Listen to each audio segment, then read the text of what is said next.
Hello, campers. Grab your marshmallows and gather around the true crime campfire.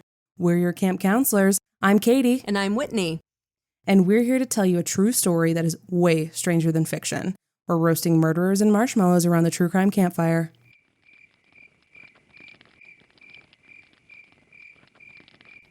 When it comes to stuff, I really feel like counterfeit can be just as good as the real thing. Give me a lab-created diamond any day. I can show off some sparkle without robbing a bank. Same goes for shoes and bags and perfume dupes. I'm happy to sport a convincing knockoff.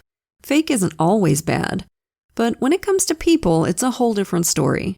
Especially when we're talking fake doctor or fake financial advisor, or as we'll see in today's story, fake assassin.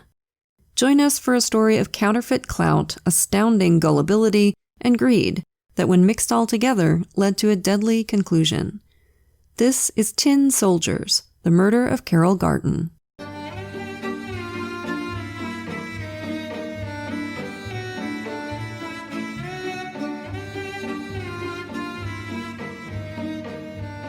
So, campers, for this one, we're in the little country town of Cottonwood in Northern California. May 16th, 1998. Sometime in the late afternoon, a man named Dale Gordon made a call to 911.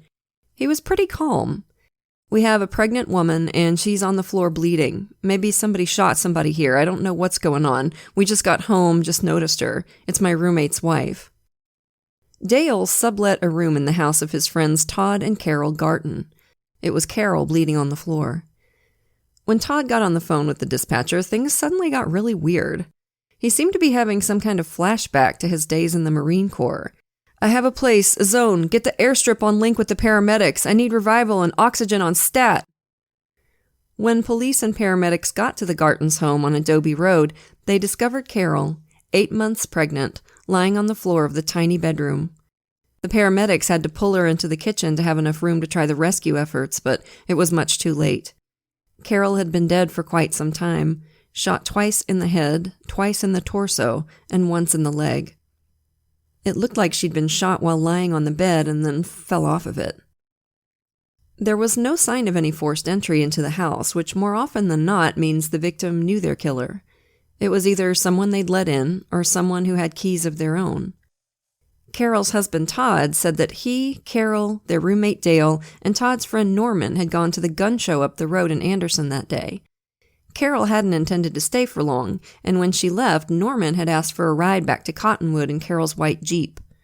But the Jeep wasn't at the Gartons' house now, and neither was Norman Daniels.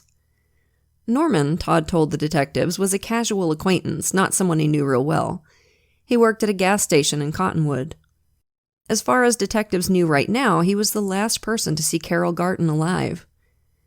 Norman Daniels wasn't at his trailer when police arrived, but a quickly executed search warrant told them he'd been there recently.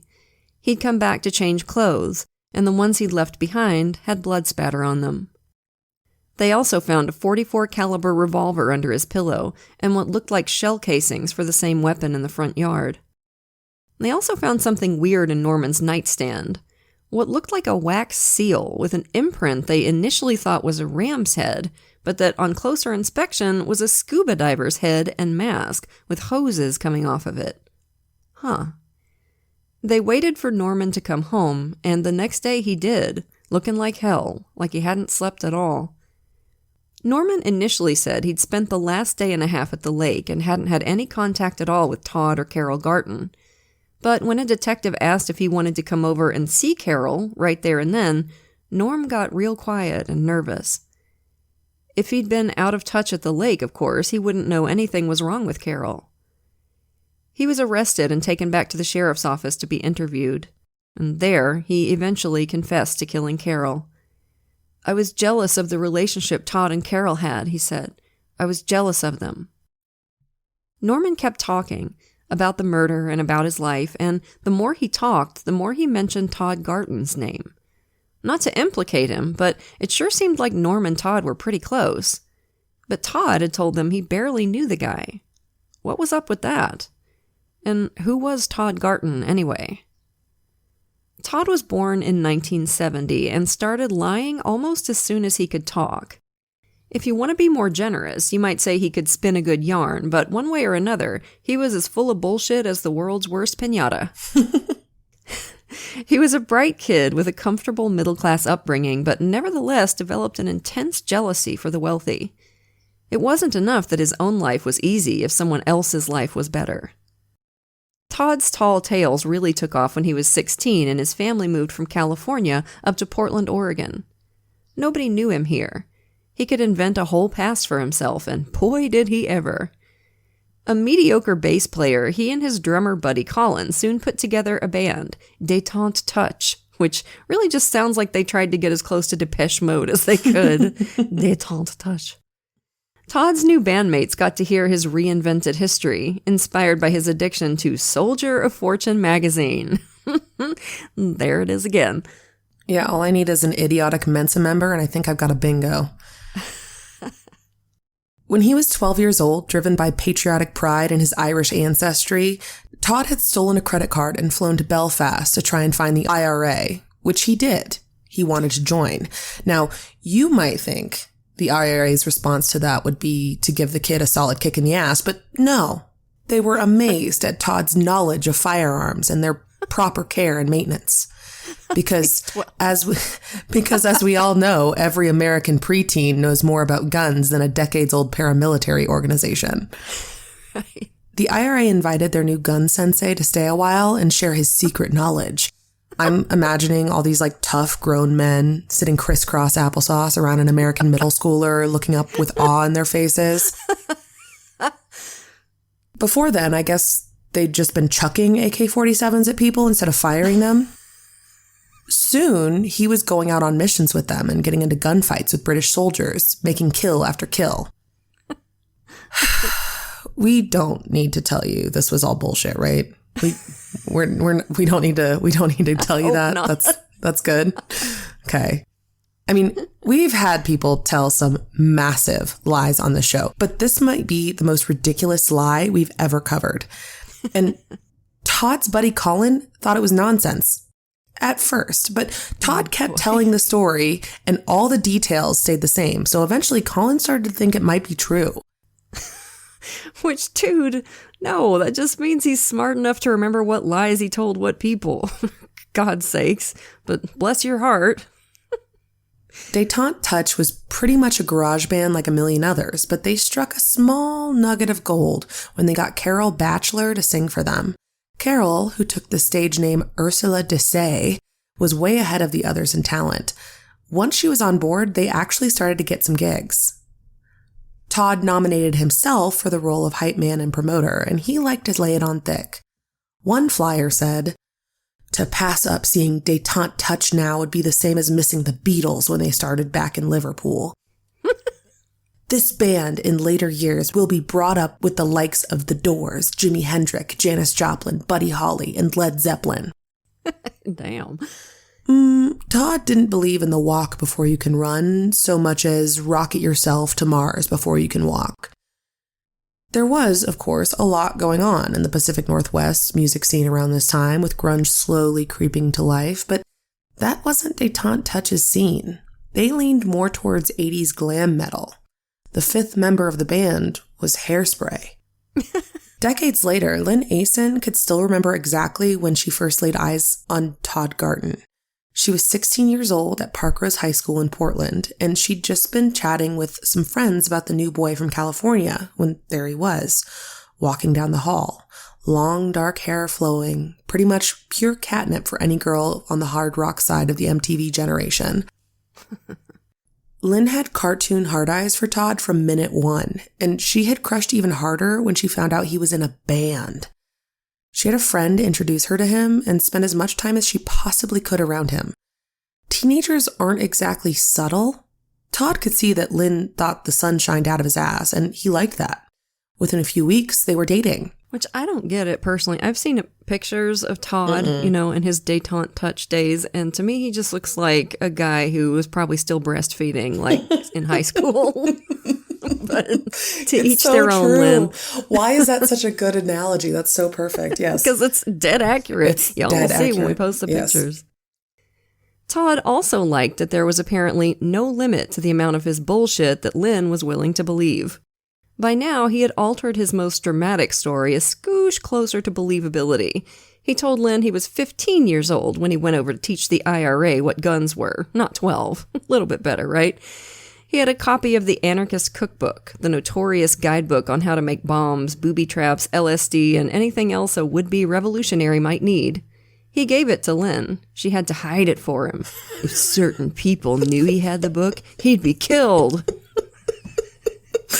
Meanwhile, every edgy teenager since the 80s could get their hands on an Anarchist Cookbook by, buying enough wallet chains and or leather jackets or wishing upon a star or whatever. They were being passed around like dad's porno mags. They had it at the bookstore in my town. Everybody I knew had that book. It's like, what do you mean? I'm guessing the government, but no. Yeah, it's everywhere, dude. Every shitty apartment with Chianti bottle candle holders had that book. Just calm your tits. Chianti bottle candle holders. You know it's accurate, too. It's so true. We're the same age. I'm a little bit younger than Todd, but same general era. Todd stuffed the book with newspaper articles about Northern Ireland, claiming to have been involved in many of the events there. There was a picture of someone in a field in Ireland, face conveniently blurred by newsprint. "That's me," Todd said. Lynn believed it all. Todd gave her books to read. Till now, like any good high school girl in the mid-'80s, Lynn's main reading material had been Anne Rice vampire novels. Girl, same. But Todd wanted Lynn to read stuff he was into. Military and espionage thrillers like The Day of the Jackal and The Eagle Has Landed. And if Lynn had her eyes all the way open, she might have wondered why Todd's stories about his own life were way more outlandish than anything in fiction. But nobody ever said teenagers in love were smart. Bless them. Lynn stuck to Todd's side like a dreamy-eyed barnacle and went to as many as Détente Touches shows as she could. Other members of the band dismissed her as a groupie, but Todd enjoyed her absolute devotion to him. Well, sort of absolute. Behind Todd's back, Lynn was screwing around with her girlfriend Natalia, but she was apparently one of those girls who doesn't really think it counts as cheating if it's with another girl. But despite these other flirtations, Todd was the moody, fluffy-haired planet around which Lynn orbited. With a razor blade, she carved a heart into her upper thigh, with a T for Todd in the middle. T for Todd certainly appeared to be just as much into her, showering her with love letters and big splashy declarations of romance. But he didn't have much in the way of object permanence when it came to romance. Lynn got into trouble at school and dropped out, then moved out of home and in with some friends. And without her clinging to his side at all times, Todd's attention started to wander, and then focused laser-sharp when he started working at Arby's and found romance amid the sweet aromas of curly fries and melting cheddar. Curly fries. Carole Holman was a few months older than Todd, and for the most part had a happy, normal childhood. She was an athletic, outdoorsy kid, funny and smart. But even happy kids can fly off the rails toward the end of adolescence, and Carole's parents getting divorced when she was 17 didn't help. She started having trouble at school and staying out late, generally going through some boilerplate teenage rebellion. I don't think shift work at Arby's really fits into the teenage rebellion thing, but she needed some spending money. Todd liked the look of her right away, and no wonder. She was gorgeous and curvy with a smart wit, and she was the only person in Todd's life who would call him on his bullshit stories. Not that she disliked the bullshit stories. She enjoyed watching Todd regale other people with his nonsense. It was just that when he tried it on her, she'd laugh him off. Good for her. She was the polar opposite of Lynn Asen, calm and confident. And whatever else, Todd could be charming and had apparently forgotten entirely about Lynn Asen's existence as soon as he clapped eyes on Carole. They were soon dating, and not long after that, Détente Touch all moved into a house together to live and practice, and Carole moved in too. As you might imagine, a house occupied by a teenage rock band got pretty raucous. The band weren't into drugs. Todd, in fact, was pretty much straight edge. Nerd!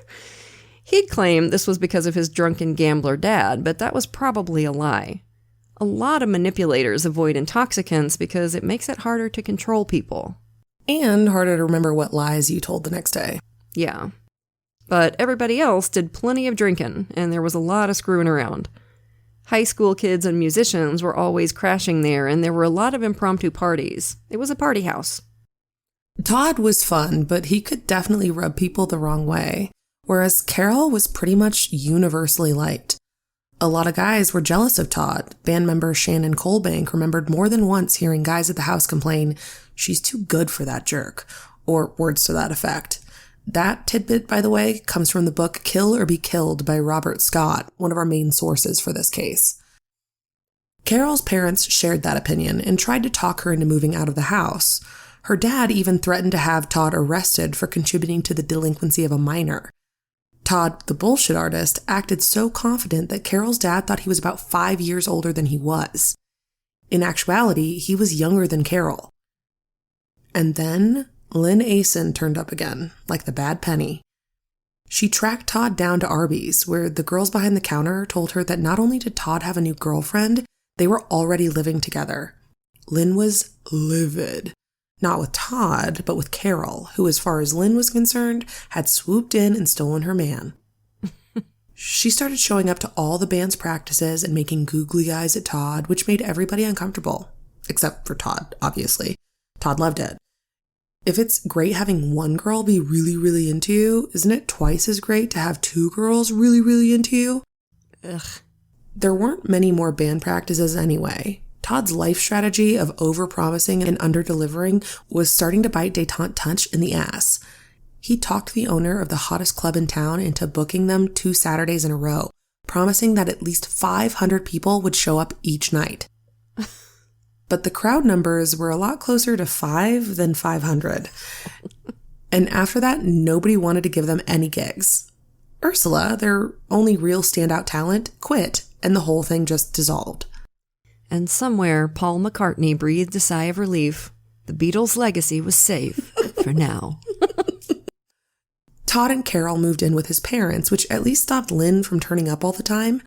Either she didn't know where they were, or had enough of a grasp of reality to know how weird it would be to just show up uninvited at his parents' place where he was living with his girlfriend.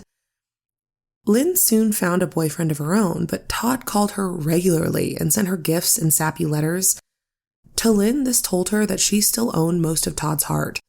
But it seems pretty clear to me that he was just keeping her on the shelf in case things went south with Carole. Mm-hmm. Now that Détente Touch had crapped out, Todd decided that if his rock and roll dreams were dead, he'd pursue his second boyhood fantasy, a life of military adventure. He signed up for the U.S. Marines. Todd was smart and imaginative, and the Marines might have been able to knock him into a useful shape, but he was unlucky and hurt his leg real bad during boot camp. It never quite healed well enough, and 1 year after he joined, Todd was given an honorable discharge. With another dream biting the dust, Todd was flailing. He called up Lynn and asked her to marry him. She asked for a little time to think about it, then called him back to say yes. Carole answered the phone. When Lynn told her that Todd had just proposed, Carole said, "Imagine that. He just proposed to me too."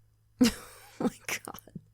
So how Todd talked his way out of this with Carole isn't clear, but I'm guessing he just said Lynn was crazy, which might have worked because Lynn was kind of crazy. And Carole, for obvious reasons, was not a big fan of hers to start with. But Todd still wanted to keep his hooks in Lynn. He sent her a letter that ended, "I adore you, O Lynn. I count myself as nothing before your divine majesty. You are life, truth, beauty, and goodness. I glorify you. I give thanks for your existence. I desire to serve, obey, and love you." But not marry you, apparently. He was going to marry Carole because she was better. Their wedding was in Reno in 1991, but being married didn't stop Todd sending Lynn love letters and having long phone calls with her where he bragged about his adventures in the Marines. 'Cause see, Todd never told Lynn he wasn't in the Marines anymore, just like he didn't tell her he and Carole had gotten married. When he found out Lynn was dating a guy named Dean Noyes, Todd's stories got even wilder. Daring assassination missions all over the world. Real black ops kind of stuff, you know. The funny thing is, if he'd actually just sent some of this shit in to soldier a fortune instead of trying to build a fake life out of it, he might have actually been able to make a little money. The year after Todd tied the knot, Lynn got ready to marry Dean Noyes, in a hurry because she'd just found out she was pregnant. Todd was not happy. In his eyes, despite the beautiful wife he didn't deserve, Lynn was still his. He told her no one could love her as much as he did. Nobody could appreciate her divine majesty as much. Which, by the way, any men listening, he set the bar. Okay, we need to be told about our divine majesty on a regular basis. True. Or else we're out the door. Lynn, finally forcing him to put his money where his big fat mouth was, told him, if you don't want me to do this, if you come up here, I'll leave a whole church full of people. I'll leave with you. Todd didn't show up, of course. When her son was born, Lynn wanted Todd to be his godfather. He didn't show up for that either. Ugh, I know. But after a while, he started sending her letters again, keeping her connected with him, just in case he needed her. Girl, stand up. I know, it's so depressing, isn't it? Once they were married, Carole got a job with the Oxford Suites motel chain. First at the desk, but she was quickly promoted to management, and then to a gig training other people to manage motels. They really liked her. Todd, meanwhile, set up a promotions company booking bands in Central Oregon, with them often staying in the motels that Carole managed. But this quickly crashed and burned, with poor Carole caught in the fallout. Todd had some trouble with the motel company, most likely stiffing him on payment because he lost so much money on the promotions company. Carole, having to choose between her job and her husband, chose Todd and quit. Ugh. They moved back in with Todd's parents. He and his dad started a fencing company, while Carole got a job with a mom-and-pop insurance agency in town. Her new bosses adored her, and, as was increasingly common, thought Todd was a chode who wasn't good enough for her. Correct. You see, the further you get from high school, folks, the less impressed people are by a big mouth. Things drifted along like this for a few years, with Carole succeeding and Todd failin' and flailin'. He relied on his dad for work and on Carole for money, which for somebody with his grandiose sense of self-importance was intolerable. His ego demanded adoration, and he still got that from Lynn. He ramped up his calls and letters to her, and his fantasy life got even more dramatic. He was a sniper on an elite Marine Black Ops team and had made multiple kills in South America. The Marine Corps, by the way, has a secrecy exemption for trying to impress your old high school girlfriend. Obviously, you're allowed to do that. Just don't tell anybody else, right? Sure. He sent Lynn pictures of his Purple Heart and his Marine Dive School emblem, which was a pin in the shape of a scuba diver's head. It's unclear where Todd got these. eBay was in its infancy, but in the days before internet trading, almost every town had a few pawn shops. Because being a government super soldier apparently wasn't an exciting enough story, Todd kicked things up a notch. He was also an assassin for hire, working for a shady, globe-spanning organization known simply as the Company. For enough money, the Company would kill anyone in the world for you. And apparently the Marine Corps were just fine with one of their own freelancing as a killer for hire, which is very, very believable and convincing and true. You'd think all this globe-trotting wet work wouldn't leave much time for anything else, but Todd told Lynn he also helped the sheriff's department on drug raids. He sent her a newspaper picture of an officer just about to break down a door, face conveniently turned away from the camera, and wrote, "Guess who?" on it. This is so funny. It's like, did Lynn have no object permanence? Because, people look different. People's bodies look different. It's just weird. It's when you want to believe something, you will. It's that simple. We should probably point out by now that Todd was not John Rambo, okay? This was not a believable lie whatsoever. No. Todd and Carole had very briefly had a fun little garage band called Forbidden Fruit, and one of the guys in the band was George Coram. Todd told Lynn that George had stolen sound equipment and guitars, so obviously Todd had killed him. Thing was, George used to live in Portland, and Lynn knew him. They had tons of friends in common. If she'd mentioned him to anyone, she'd have learned he was alive and well and that Todd was full of shit. His lies had always been ridiculous, but this one was just flat out stupid. But Lynn never followed up about George. She didn't question anything Todd told her. especially not when he started bad-mouthing Carole. She was just so mean and demanding to him all the time. She was cheating on him with multiple guys. She was just making his life hell. All lies, of course. Like, I'm guessing her being mean and demanding was like, hey man, can you put your socks in the fucking hamper? Yeah. Can you do the laundry since I'm the one working here? Go fuck yourself. She probably didn't even say that. No, I know. Cheating had always been a hot button issue with Lynn, and the thought of Carole hurting Todd like that had just burned her up. I mean, early in their marriage, she told her own husband, Dean, that if he ever cheated on her, it would be a stone-cold deal breaker. Lynn being Lynn, this didn't stop her flying over to New York every chance she could to visit and screw around with her old high school girlfriend, Natalia. But again, doesn't count if it's with a woman or an emotional affair with Todd, doesn't. Right. I know. The nerve. Like, it's a deal breaker if he cheats on you. Are you insane? Yeah. Good Lord. It's rules for thee, but not for me. Blah, blah, blah. Mm-hmm.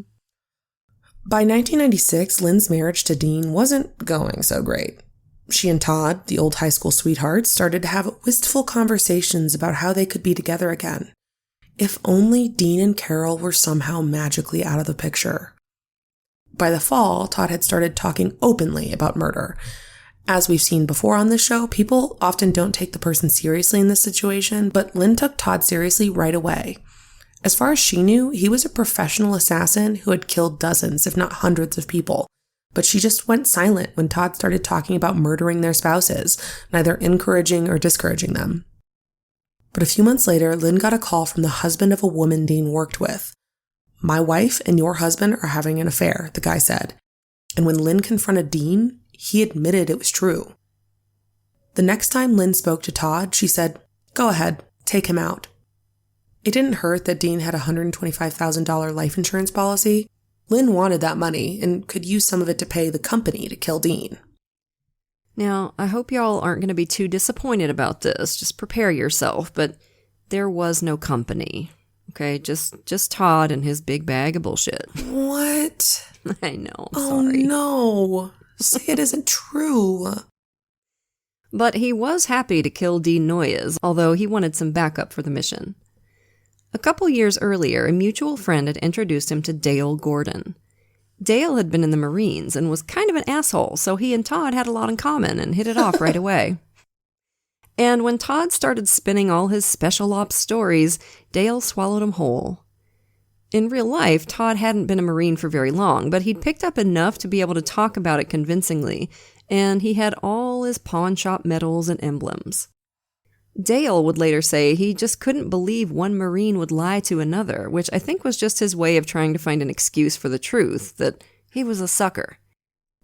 Dale's life was in the process of falling apart. His mechanics business had failed and he'd declared bankruptcy, and his girlfriend had left him after he told her about some shady work he'd done for Todd, stealing his Ford Bronco and leaving it out in the country, shot up with bullet holes so Todd could collect on the insurance money. He was drinking most of the time and had frequent thoughts about ending his life. Todd let him move in with him and Carole in their tiny house in exchange for helping out with the fencing company. So Dale was deeply vulnerable and entirely dependent on Todd when Todd started telling him what a scumbag Dean Noyes was.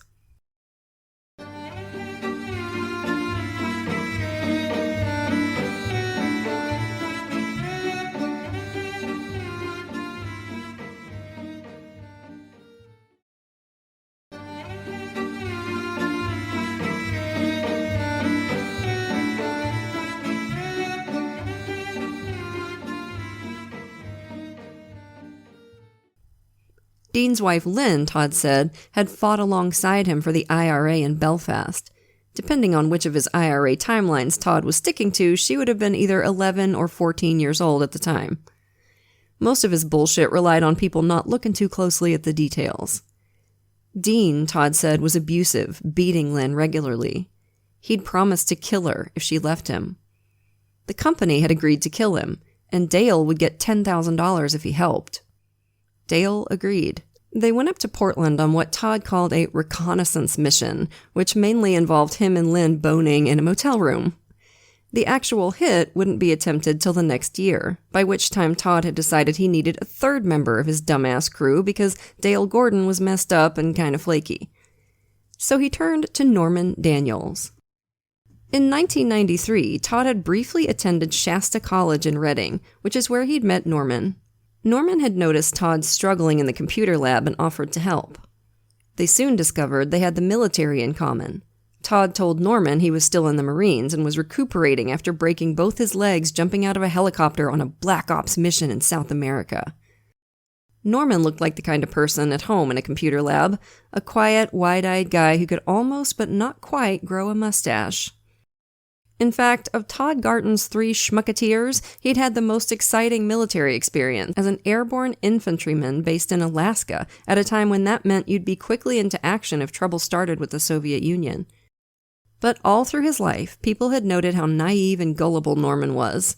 He didn't doubt Todd's tall tales for a second. Norman's post-army life hadn't been smooth sailing. By the mid-90s, after a succession of failed careers and failed relationships, he was working in a gas station in Cottonwood to support himself and his young son. When they reconnected in 1997, Todd offered Norman some extra work for his fencing company, but Norman hurt his foot and wasn't able to work much. He was really worried about money when Todd just came right out and said, "Do you want to be an assassin? I know you need the money. I'm an assassin." Norman, being who he was, believed Todd, but he didn't want any part of that work himself. But Todd worked and worked on him. Norman loved archery, and Todd helped him buy an expensive compound bow. They went out shooting arrows together a lot. Todd was hilariously bad at it, one time missing the target so badly that he hit a pickup truck in the parking lot. That's the kind of thing that might make most of us question whether Todd was really an elite international hitman, but not Norman. Not Norman. Todd went into his well-practiced spiel about what a dirtbag Dean Noyes was, adding a new wrinkle that Dean was embezzling from the hospital where he worked. Norman was desperate for money. Eventually, he said yes. Norman Daniels and Dale Gordon got along pretty well once Todd introduced them.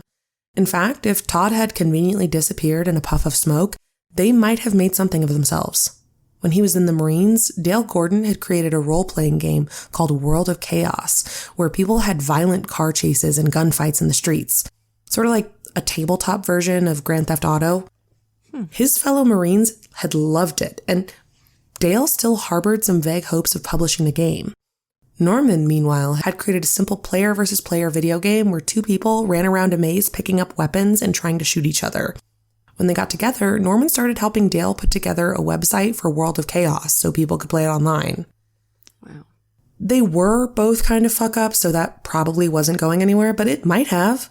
But Todd wasn't having it. He wanted them out in the woods practicing with real guns to kill Dean Noyes.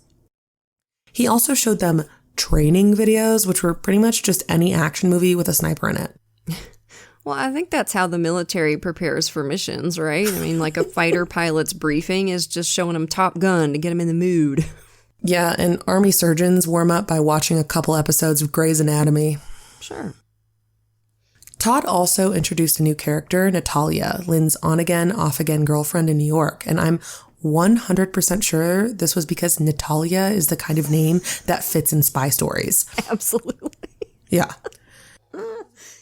She was a broker, Todd said, someone who took in contracts for hits and arranged them, and she was the one who'd pay them. I know. He also said she was a former IRA assassin, which is just weak work. It doesn't always have to be about Ireland, Todd. You're dreaming up an assassin called Natalia, and you're not saying she's former KGB? Sloppy, sir. Very sloppy. I know, Natalia, for God's sakes. Writes itself, dude. And with Todd, Lynn, and now Natalia, we're at 3 former or current assassins who all went to the same small high school in Portland. What are the odds? It's crazy. And especially all in one very specific, like, paramilitary group. Like, regional like, what do you mean? We're not looking at it too. We're not looking at it too closely. We're thinking about it too hard. I'm sorry. You're right. They drove north in a truck loaded with guns and knives and zip ties and disguises. Todd dressed them all up in button-up shirts, ties, slacks, and wool caps, explaining that this was how people in Oregon dressed. What? Lynn had sent him a little box with pictures of Dean, as well as keys to their house and cars. The plan was to kill Dean at the parking garage where he parked for work. He drove a distinctive car, a Pontiac Fiero, so they'd stake out the garage and wait for him, then just go in and Todd would shoot him to death. They waited and waited, but there was no Fiero. What had happened was Lynn got cold feet. Not so much that she told Dean what was going on or that he was in danger, but she'd insisted he take their Ford Bronco instead of the Fiero. The Bronco wouldn't fit in the parking garage, so she knew he'd have to park somewhere else. When Todd spoke to Lynn, he was furious. She said she didn't know why Dean had taken the Bronco, but regardless, she wanted to call everything off. Todd didn't answer. He had no intention of stopping now. It was time for Plan B. Plan B wasn't much of a plan. After dark, they'd break into the Noyes' house using the key Lynn had given them and either abduct Dean and kill him elsewhere or do it right there at the house.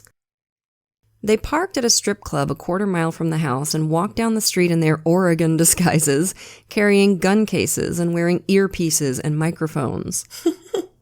Dale Gordon was acting real nervous and twitchy. Todd quietly told Norman to keep an eye on him. When they got to the house, they took their guns out and Todd walked up to the door. And some unknown thing freaked Dale out, so he rolled under a car parked outside. Real inconspicuous. Mm-hmm. Todd unlocked the top lock. "I'm going in," he said over the radio and put the key into the lock on the door handle.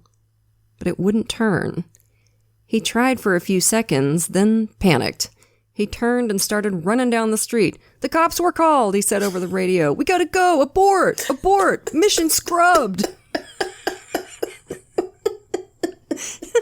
Just seriously imagine the scene. I cannot. And this dude's rolling under a car. They all sprinted down the street, guns in hand, panting by the time they got to the truck. They tossed the guns in the back, and Todd started driving frantically, turning left where there was no left turn and running over the island in the middle of the road. Black ops. They were driving away from a strip club with a liquor license. Any cop who saw them would definitely pull them over. Even more so when the panicky Todd floored the gas pedal and turned off the headlights. I just need everyone to realize that these are grown men dressed as hipster Blues Brothers. With little headsets and radios. It's like hipster Reservoir Dogs, except really, really bad. So bad. After a while, he pulled into someone's driveway and got out to start tossing guns from the back of the truck into the bushes. Then he got a hold of himself and started tossing them right back the other way, back into the truck. Then they drove back to their motel to get what little sleep they could before the long drive back to California. Imagine that drive. God, I wish. I bet it was real quiet. It's so quiet. Nobody said a damn word. Oh, man. So Operation Kill Dean was a bust. Dean Noyes had been lucky, I guess. Although I really don't know that he needed luck with this crew. No. But yeah, I mean, he was obviously lucky. A couple months ago, he'd put new locks on the front door, but screwed it up. The bottom lock jammed a lot. You could still get in, you just had to know the right way to jiggle it, which of course Todd hadn't. Of course, you don't have to be an elite assassin to figure out another way into a house if the front door doesn't work. In fact, one time when he'd visited Lynn, he'd noticed the French doors were so loosely latched that you could probably force them with a credit card. But Todd Garton, ice-cold international man of mystery, had panicked, and I'm pretty sure peed himself a little, too. The unprecedented obstacle of a locked door. He couldn't have planned for such a contingency as that. Come on, you have to forgive him. Who would have possibly imagined that the door would be locked? God forbid. Oh, my God. Jesus wept. I'm crying. Oh, God. These guys. By the end of the year, Todd was more concerned with killing another spouse, his own. Carole had gotten pregnant. Todd pretended to be happy, but he wasn't. He hated being around small kids and didn't want any of his own. Of course, he'd never told Carole this or taken any birth control precautions. He told Lynn Noyes the baby wasn't his, that the father could have been any number of men Carole was sleeping with. All lies, of course. And Carole had a healthy life insurance policy, too. If she were dead, Todd would have money and be free to do whatever he wanted, be with whoever he wanted. Not that he felt much restriction there anyway. He and Lynn were meeting regularly for sex. The baby was due to be born in June of 1998. In April, Todd went to Norman Daniels' trailer to have a talk with him. He didn't want Dale Gordon to be any part of this operation. He'd freaked out too much in Portland. Yeah, he'd freaked out too much. God. It's all Dale's fault. It's all Dale. Norman was in even more dire financial straits by now, and he certainly wasn't any less gullible. Todd told him that the company wanted to hire Norman as a professional assassin, but first he'd have to prove himself in a rite of passage by killing someone he knew, up close and personal. Everyone in the company had to go through this. Norman was close to rock bottom. He said he was in.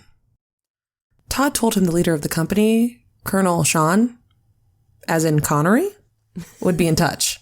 Then he persuaded Carole that they should both get $125,000 life insurance policies. You know, just in case. To keep Norman in line, Todd recruited Lynn Noyes to be his operator. He told Lynn that Carole also used to be in the company, working in Ireland when she was a teenager, but had fallen out with Colonel Sean, had even shot him in the leg. So now he wanted her dead. Carole, remember, had been working at Arby's when Lynn first met her. I guess that was just a deep cover? Yeah. Because every international assassin organization needs to hire dipshit teenagers.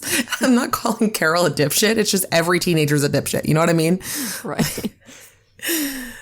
Todd told Norman to expect a package from Colonel Sean, then went to Office Max to buy a label maker and a bubble mailer. Mr. Super Secret Agent paid for all of this with a check from his fencing company. The label maker meant he could avoid handwriting anything and would add a nice touch of Mission Impossible style verisimilitude. He put his package together, then sealed it with red wax, pressing his military diver pin into the wax to make it look impressive. On April 28th, just before midnight, he drove over to Norman's trailer.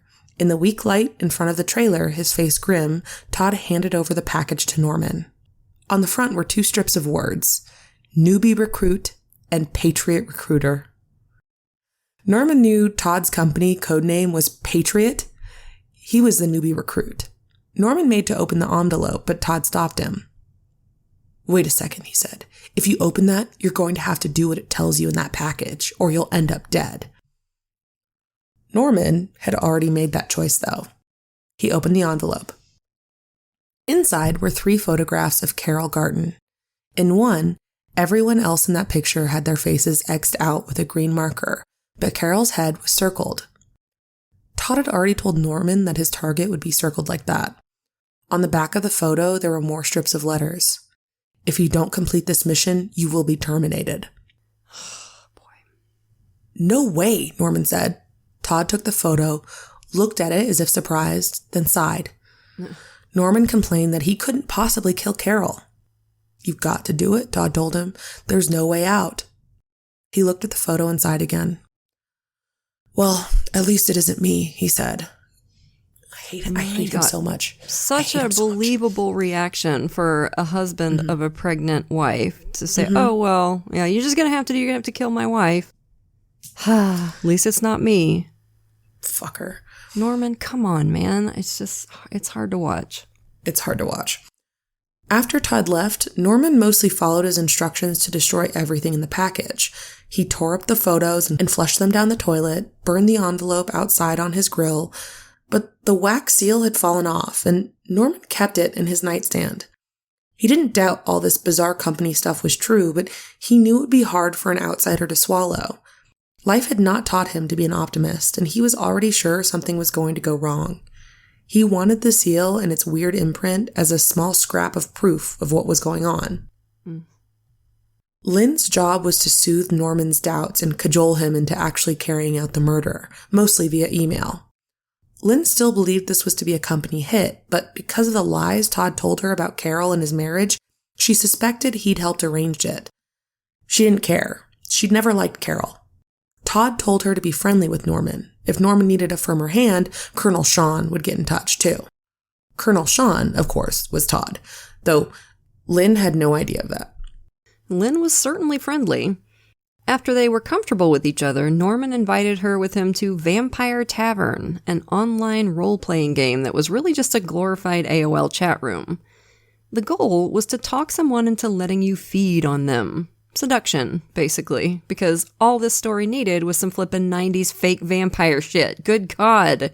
We didn't have enough classic true crime campfire tropes already. We gotta have frickin' vampires in the mix now. The bingo card is full. We're done. Lynn Noyes was up for most things, and soon their communications were less about secret agent stuff and almost exclusively vampire-themed cybersex between Valkymir and Pandora. Now that's not a typo. Lynn's screen name was Pandora with 2 O's. Actually, her full name was Pandora69 because, of course it was. Also, Norm, honey, your fantasy alter ego is essentially just Val Kilmer. Try harder. Norman started falling for Lynn pretty hard. He sent her stories and poems. He called her Milady. But no matter how he felt about Lynn, she and Colonel Sean were having a hard time prodding Norman to killing Carole. He liked Carole. But the clock was ticking. Todd wanted her dead before she gave birth, figuring that afterwards it would be much harder to convince someone to kill both Carole and a newborn. God, this guy is garbage. So he turned the screws on Norman, passing on a message from Colonel Sean. If you don't do what you're told, you or your son could end up either hurt or dead. And that did the trick. To protect his son, Norman would kill Carole. Todd suggested he do it that Saturday when Todd and Dale would be out of the house at a local gun show, which also meant it wouldn't be weird for Norman to be wearing his gun on his belt. Everyone went to the gun show, but Carole hadn't been planning to stay. When she was about to leave, Norman asked for a ride back to her house because he wanted to finish watching whatever awful assassin movie Todd had put on the previous night. They drove back in Carole's white Jeep, then sat and watched the movie together.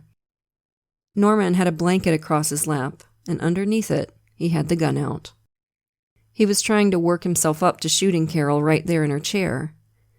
When she went to lie down in the bedroom, he went to the bathroom to try and psych himself up more, but when he came out, he just called through that he was going to take the tape back to Valley Video. He did that, then headed back to Carole's. He thought about parking some little way away and approaching the house from the wild land out back, but he knew Carole was a crack shot and thought she might plug him if she saw him creeping up on her like that. So he just parked out front and went in, saying he needed to pee. Carole was still on the bed, lying on her side as she talked with Norman. He decided to just do it, quick, and pointed his gun at her head. Carole lifted her hands in front of her face, but the bullet went right through and hit her over her left eye. She fell off the bed and tried to crawl under it. Norman shot her twice more in the head and twice in the torso, then once in the leg, and she lay still. Norman holstered the gun, ditched the Jeep some ways away, and started drinking. He wasn't thinking straight. He cleaned his fingerprints off the gun, but then just shoved it under his pillow. He took the empty shell casings out of the cylinder and just tossed them out into the front yard. Over the next day and a half, he got wasted and panicked, kept calling Lynn and Todd and asking for help, for the almighty company to swoop in and evacuate him from this mess. Todd just berated him for leaving evidence at the trailer and demanded Norman go back and clean things up.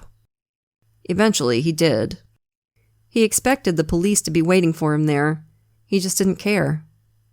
The detectives picked him up as soon as he got out of his cab. Norman confessed to the killing and eventually came most of the way clean about Todd's involvement with the company. He did this because he thought the safest place for him was in a jail cell. If he was out, the company would probably kill him to clean up the mess. Detectives had him call Todd from jail to ask for help. Mr. Secret Agent Man apparently didn't know jailhouse calls are recorded because his response put him firmly in the detective's sights and made them take Norman's bizarre story a lot more seriously. I'm going to get on the phone to the big boys and see what we can work out for you, Todd said. We'll be there for you, man. We'll try and help you out as much as we can. Remember, Todd was talking to the man who just admitted to murdering his wife. He didn't seem angry about it at all. Yeah, that's a little bit askew. It was enough for a search warrant for Todd's home. Detectives found his diver's pin, still with red wax around the edges, as well as papers for Todd and Carole's new life insurance policies. They were laser-focused on Todd Garton now and went to Carole's memorial service on the lookout for anything suspicious. They certainly got it. Instead of a minister, Todd led the proceedings himself, hamming it up and playing to the crowd in a poor imitation of grief. And he very obviously kept making googly eyes at Lynn Noyes. Oh my God. Everyone who knew Carole well was astonished that Lynn had showed up to the memorial. To Carole, Lynn had always been the other woman. The two of them hated each other, and now here she was, her gaze never leaving Todd as he performed. Ugh. After the memorial, Todd, Lynn, and a bunch of their friends went to a motel and partied in the pool and hot tub. Lynn was all over Todd in the pool, pressing up against him, sitting between his legs. They shared a room that night, but don't worry, it had 2 beds, so nothing untoward happened, right? But Lynn had plans for plenty of untoward stuff in the future. She took a $500,000 life insurance policy on her husband, Dean. Oh boy. She had it all worked out. Her and Dean's anniversary was coming up, and Todd, the expert marksman, could shoot Dean as they came out of a fancy restaurant. Lynn was particular about that. She wanted to have one last dinner with her husband, knowing he'd be killed right after. Oh, that's creepy. Then, to allay suspicions, she wanted Todd to shoot her, just a flesh wound. This plan depended on Todd being the expert marksman he claimed, which he wasn't. He was just as likely to graze Dean and blow Lynn's head off. Mm-hmm. Todd didn't bite anyway. He told Lynn to be patient. Police took both Todd's and Lynn's computers, and technicians retrieved the various messages with each other as well as Norm and Colonel Sean. I just hope whichever poor soul had to wade through all the vampire smut got to go home early. No kidding. In police interviews, Todd denied any involvement in Carole's death or any knowledge of the company. Lynn was more talkative, telling detectives what she knew about the company, but she didn't really crack until about 8 hours in. Then she finally admitted that she and Todd had been having an affair and how Todd had planned to kill her husband Dean and then Carole. The insurance money, according to Lynn, was a secondary motive for Todd, just a bonus. He wanted to kill Carole because she was pregnant and he didn't want to have a kid. So she knew. That's what's so fucked up about this. Fucking Lynn. She co-signed the murder of a pregnant woman. Yep. Because she didn't like her. Fuck off, Lynn. Awful. Fuck you. People in the throes of an affair trying to kill their spouses made a lot more sense to detectives than a global assassination consortium. Right. There was no company, of course. They thought Norman genuinely believed in it, and that Lynn maybe did, but had her doubts, and suspected the truth, that it was just Todd using different email addresses. The evidence against Todd was piling up, but investigators wanted a cherry on the sundae. They wanted his label maker, which they knew he'd bought from Office Max. Lynn told them that Todd had taken it and thrown it into the Sacramento River under the bridge. She took them right to the spot. Well, that's a big, fast, murky river, but a dive team was able to recover the label maker. Todd had claimed to have never owned one, but investigators had it now, along with Todd's check used to buy it and Lynn's testimony putting it in his hands. It was habeas corpus time, about 6 weeks after Carole's brutal murder. Todd's goose was cooked. In fact, one of the detectives, trying to spur him into a confession, actually said that to him. Your goose is cooked. The jury spent about 5 hours deliberating Todd's case before coming back with a verdict of guilty and a sentence of death. Norman Daniels took a plea deal to avoid the death penalty. He testified against Todd and was sentenced to 50 years to life. Lynn Noyes pled guilty to conspiracy to commit murder and got 25 years, while Dale Gordon, who had nothing to do with Carole's death but had helped in the attempt on Dean Noyes' life, got 10 years. Lynn and Dale are both out now, and I assume they're both still terrible people. It's amazing to me that a story this weird has popped up like several times before on our show in different iterations. Like, if you've listened to season 1, you'll recognize a lot of Todd and Bill Bradfield from the mainline murder case. If you listen to our episode Killer Club about Costa Fotopoulos, you'll see a lot of him in this one too. Narcissism is one hell of a drug, and at the end of the day, so is a lack of self-esteem so profound that it makes you susceptible to these kind of exciting lies. People want to feel special. Some try to get there by convincing their friends that they're secret agents, and some try to get there by believing them and following along with whatever dark adventure their hero drags them into. What really galls me about this is the victim in all of this was the only one in the whole bunch who seemed to have her head on straight. Carole wanted to have her baby, make music on the side, be a fun and loving friend and mom and wife and daughter. She had no need to big herself up to the people around her. She knew who she was already. And because of the pathetic insecurity of the people around her, she's not here anymore. It just doesn't seem fair to me. So that was a wild one, right, campers? You know, we'll have another one for you next week. But for now, lock your doors, light your lights, and stay safe until we get together again around the True Crime Campfire. And as always, we want to send a grateful shout out to a few of our lovely patrons. Thank you so much to Coffee Minx, Stacy, Kristen, Angel Wings, Lizzie, and Aaron. Lots of fun names in that one. We appreciate y'all to the moon and back. And if you're not yet a patron, you're missing out. Patrons of our show get every episode ad-free at least a day early, sometimes even 2, plus tons of extra content, like patrons-only episodes and hilarious post-show discussions. And once you hit the $5 and up categories, you get even more cool stuff. A free sticker at $5, a rad enamel pin while supplies last at $10, virtual events with Katie and me, and we're always looking for new stuff to do for you. So if you can, come join us at patreon.com/truecrimecampfire. For great TCC merch, if you just gotta have that bless your heart shirt, visit the True Crime Campfire store at spreadshirt.com. Check out our website at truecrimecampfirepod.com, and if you like what we do, leave us a nice review, won't you? It makes our day. They went up to this next part just fucking... It's so good. It's so good. Just preemptively laughing. We should add this as the blooper at the end of the show, not the post show. I had a giggle fit about this last night. It's so stupid. I was giggling this morning trying not to wake my brother up. It's so stupid. It's just... Oh my God. All right.